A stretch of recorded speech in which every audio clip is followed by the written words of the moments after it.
I still remember the sound of the waves crashing against the shoreline in Coronado, California. It was the mid-1970s and I was just another young man trying to prove myself in Navy SEAL training. They called it Hell Week. And they were right. I was cold, exhausted, covered in sand, and every part of my body screamed at me to quit. But deep inside there was a voice that said, if you quit now, you'll quit for the rest of your life. That voice kept me moving. That voice, my juniors, is the voice of resilience. And resilience will take you farther than talent, farther than luck, farther even than strength. Before I go on, if you are listening to this story right now, I want to ask you something. Like this video, subscribe to the channel, share it with others, and leave your comment below. Because what I'm about to share isn't just my story, it's a lesson for every young officer, every junior who wants to leave behind more than just medals. As the years passed, I found myself climbing through the ranks, from the long nights in the field to leading men on missions where the margin between life and death was as thin as the darkness around us. I learned one truth. Leadership isn't about commanding fear. It's about earning trust. Trust is built when your men know that you will never ask them to do something you would not do yourself. Trust is built when you carry the same weight, share the same risks, and feel the same fear. Many years later, as I stood at the head of the US Special Operations Command, I thought back to that young man on the beach, covered in sand and doubt. I never imagined I would lead thousands of warriors or that I would be part of missions that would change the course of history. But here's what I want you, my juniors, to understand. It wasn't brilliance that brought me here. It wasn't privilege. It was discipline. It was waking up every morning, making my bed, doing the smallest tasks right, because if you can't do the little things right, you will never do the big things right. It was May the 1st, 2011, a night that history will never forget.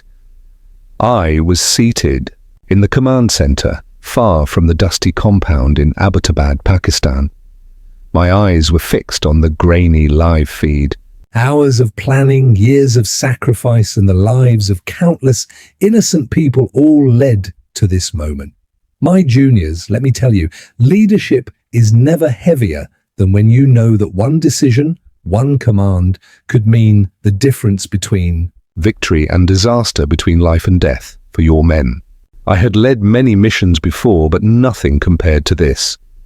The target was Osama bin Laden, the mastermind behind 9/11, the shadow that haunted the United States for a decade. The room was silent, except for the steady voices of the operators. On comms, Navy SEALs, America's quiet professionals, moving in darkness, trusting one another with their very lives. And then it happened. A helicopter went down. For a split second, the world stopped breathing. In that moment, fear tried to break through. But you see, fear is always waiting to test you. Leadership is not about being fearless. It's about moving forward despite the fear. My men didn't panic. They didn't falter because they had trained for years to trust each other, to adapt, to keep going. That is what true professionalism looks like. When the word finally came through the headset, Geronimo Ekia, I knew what it meant. Enemy killed in action. Osama bin Laden was gone. The weight of 10 long years lifted, but the burden of 10 long years also pressed down. Because victory, my juniors, is never just celebration, it is also reflection. I thought about the lives lost on 9/11, the soldiers who never returned, the families who waited by their doors for someone who would never come home.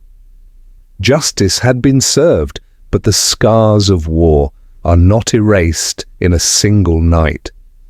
I tell you this not to glorify the mission, not to glorify myself, but to remind you, greatness is not built in the moment of victory. Greatness is built in the countless days of preparation, in the invisible hours of training, in the discipline that no one applauds. On that night, the world saw success. But in truth, it was years of small, unseen acts of discipline, courage, and unity that made it possible. So to my juniors who are listening, you may not face a mission that will be written in history books, but you will face missions of your own, missions that will test your character, your patience, your humanity. And when that moment comes, remember this: courage is not the absence of fear. It is the decision that something else is more important than fear. That is what will define you. When I finally hung up my uniform after nearly 4 decades of service, people often asked me, "Admiral, what did you learn after all these years? What wisdom do you carry now that you didn't have as a young officer?" I thought about that a long time, and my answer may surprise you. It wasn't about tactics or strategy or even victory on the battlefield. What I learned was this: it's the little things that change the world. Yes, little things. A neatly made bed, a firm handshake, a word of encouragement at the right moment. You see, wars are won not only with weapons, but with discipline. Missions succeed not only with courage, but with consistency. And lives are transformed not by one grand act, but by the countless small choices we make every single day. That is what I wanted my juniors to understand. Because greatness is rarely found in the spotlight. It is forged in the quiet hours when no one is watching. I remember standing in front of a class of new cadets, their uniforms sharp, their eyes full of determination, and I told them, if you want to change the world, start by making your bed. They laughed at first. It seemed too simple. But here's why it matters. If you can't do the small things right, you will never do the big things right. If you can't face the challenge of the morning, how will you face the storms of life? Throughout my service, I saw men and women of extraordinary character. Some were never recognized, never given medals, never known outside their circle. But they made their bed every day, figuratively and literally. They showed up on time, they did their duty, they cared for their comrades, they kept their word. And that is why missions succeeded. That is why lives were saved. Not because of a single heroic moment, but because of thousands of unseen moments of integrity and courage. Now that I'm retired, I think more about legacy. What do we leave behind? The buildings will crumble. The medals will gather dust. But the lessons you plant in the lives of others, that is what endures. I don't care if you are a soldier, a nurse, a judge, or a teacher. Your greatest mission after service is to inspire those who follow you, to lift them higher than you stood, to remind them that discipline and compassion are not opposites, they are brothers. And so to my juniors, let me leave you with this final lesson. Never underestimate the power of a small act of kindness or the strength of a consistent habit. The world will not always recognize you. You may never see your name written in the pages of history, but if you choose to live with honor, if you choose discipline when others choose shortcuts, if you choose compassion when others choose indifference, then, my friends, you will have changed the world in ways greater than you can imagine. When I took off my uniform for the last time, I felt a strange silence. For 40 years, my life had been dictated by the rhythm of service, the bugle at dawn, the mission orders, the weight of command. And then, suddenly it was gone. I was no longer Admiral McRaven, commander of SOCOM. I was just Bill, a husband, a father, a man entering the quiet chapter of life. At first, I feared the silence. You see, when you've lived a life where every decision carried the weight of nations, you wonder if you will ever matter again. You wonder if your best days are behind you. But slowly I came to realize the true measure of a life is not found in the battles you fought, or the medals you wore. It is found in the people you touched, the juniors you inspired, the lessons you leave behind. One day, a young officer came to me after a lecture. He looked nervous, almost embarrassed, and said, "Sir, your words saved me. I was ready to quit. I thought I wasn't strong enough, but when you said make your bed, I realized strength isn't about being fearless. It's about being consistent. That changed me." He shook my hand and walked away. And in that moment, I understood. Our service never ends.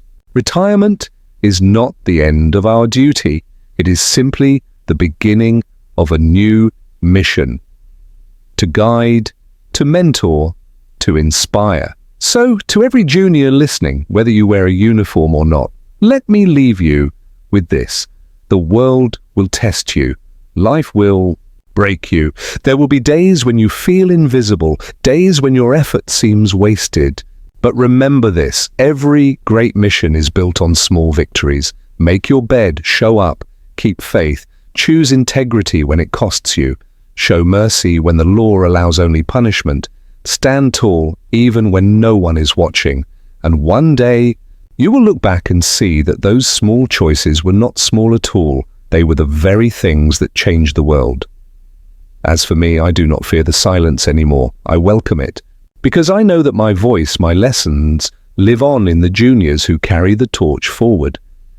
And when my final day comes, I will not ask, did I win enough battles? I will ask, did I help enough people? Did I leave this world just a little better than I found it? And if the answer is yes, then that is victory. Pauses, voice heavy with emotion. So my juniors, this is my farewell. My war is over, but your mission has just begun. Go live with discipline. Go lead with compassion. And never forget, the smallest act can change the world. When I finally stepped out of uniform, after decades of service, people thought the battles were over. They imagined that once you hang up the stars on your shoulder, life becomes quiet, peaceful, simple. But let me tell you, that's not the whole truth. Because when you've carried the weight of life and death decisions, when you've sent young men and women into danger, the echoes of those moments don't disappear with retirement. They live with you. Some nights I would lie awake, remembering faces. A young SEAL who never came home. A soldier I shook hands with one morning and had to salute in silence the next. Leadership leaves scars, not on your skin, but on your heart. And those scars, my juniors, are reminders of the responsibility we all carry when others place their lives in our hands. His tone softens. But retirement is not the end of service. It is the continuation of it in a different form. I found that the battles after retirement were quieter, but no less important.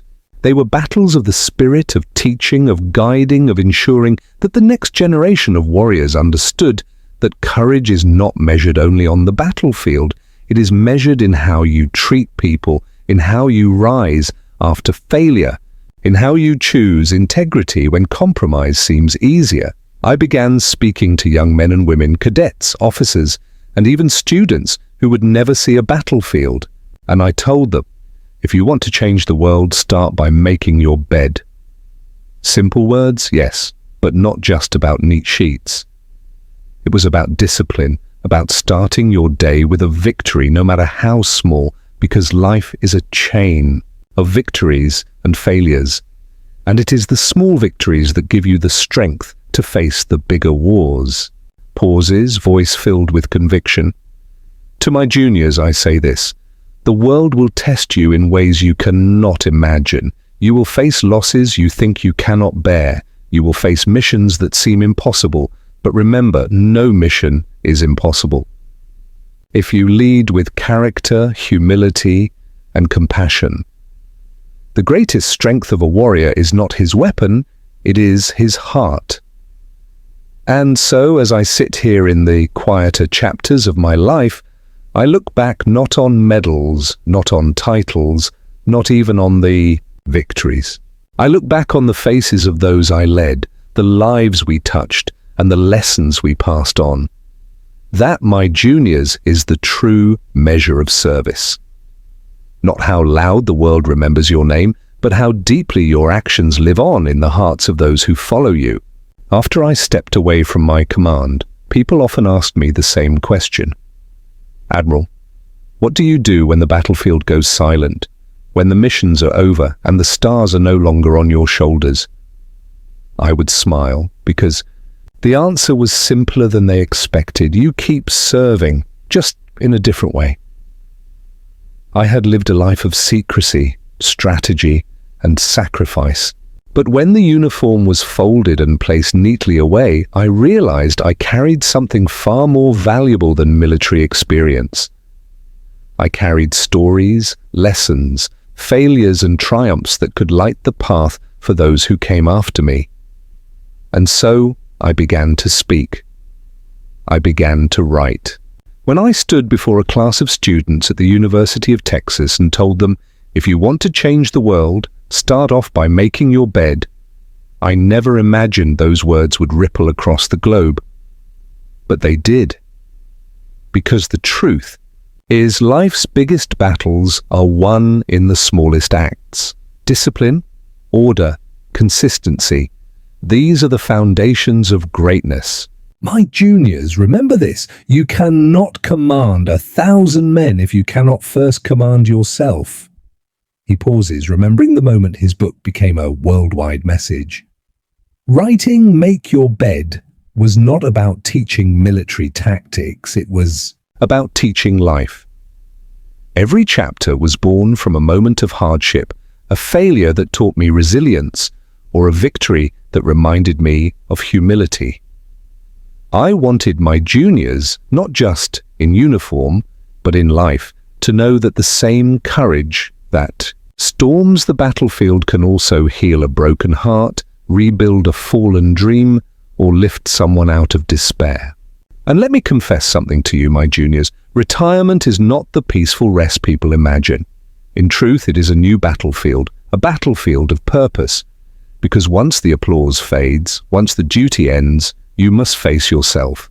Who are you without the medals? Who are you when no one is saluting? That is when you discover if your service was built only on duty or on values that endure. I chose to keep serving, not with weapons but with words, not with missions but with mentorship. I lectured, I wrote, I spoke to young leaders, reminding them that courage is contagious, that one person's example can ignite 1,000 others. And each time I stood before a new generation, I felt the same weight as I did on the battlefield, the weight of responsibility to lead with honor, to guide with humility, to inspire with truth. So to you, my juniors, I say this: retirement is not the end of your journey, it is the beginning of your legacy. The world still needs your wisdom, your voice, your example. Do not step away thinking your service is finished. Service never ends, it simply changes its form. And in this new chapter, you may discover that your most powerful battles are fought not with force, but with the quiet power of wisdom shared. When I look back on my career, my juniors, I don't measure it in medals or promotions. I measure it in missions. Missions that tested me, broke me, reshaped me, and most importantly, taught me lessons I could never have learned in a classroom. One of those lessons came on a night operation in the Middle East. The details will always remain classified, but the truth of what I felt I can share with you. We were deep behind enemy lines, moving in silence, shadows dancing under a moonless sky. My men looked to me for direction. I felt the weight of their lives in my hands. Every decision I made could mean life or death. That night taught me something I will never forget. Leadership is not about glory, it is about responsibility. If you crave credit, you are unworthy of command. If you are willing to carry the blame, even when it is not yours, then you are ready to lead. He takes a breath, his voice growing softer. Another time, we lost a man. His name I will never share here, but his memory lives with me every day. I gave the order. I believed it was right. And still he did not come home. I carried that grief like a stone in my chest. And that too taught me, leadership is not free. It will scar you, it will haunt you, but it will also remind you every single day of the sacred duty you carry when men and women trust you with their lives. Years later, when people hear me speak about making your bed or embracing discipline, they sometimes smile as if it is simple advice. But understand this, my juniors, those lessons were not born in comfort. They were carved into me in the dirt of training fields, in the silence of waiting helicopters, in the letters I had to write to families who had lost their sons. Every simple lesson I teach is paid for with blood, sweat, and sacrifice. That is why they matter. He pauses, almost as if speaking directly to a young officer. You see, when we captured Osama bin Laden, the world celebrated, but what the world did not see were the decades of preparation, the thousands of missions that sharpened us, the quiet sacrifices of families who never knew where their loved ones were.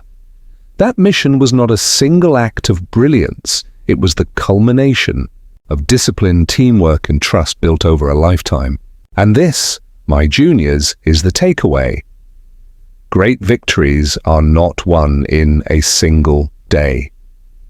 They are built, piece by piece, moment by moment, decision by decision, across years of relentless effort. So, as you step into your own journeys, whether in uniform or in life, remember the lessons of the battlefield. Take responsibility when others hide. Lead with courage when others falter. Build trust long before you need it. And above all, honor those who serve beside you, for they are the reason you stand at all.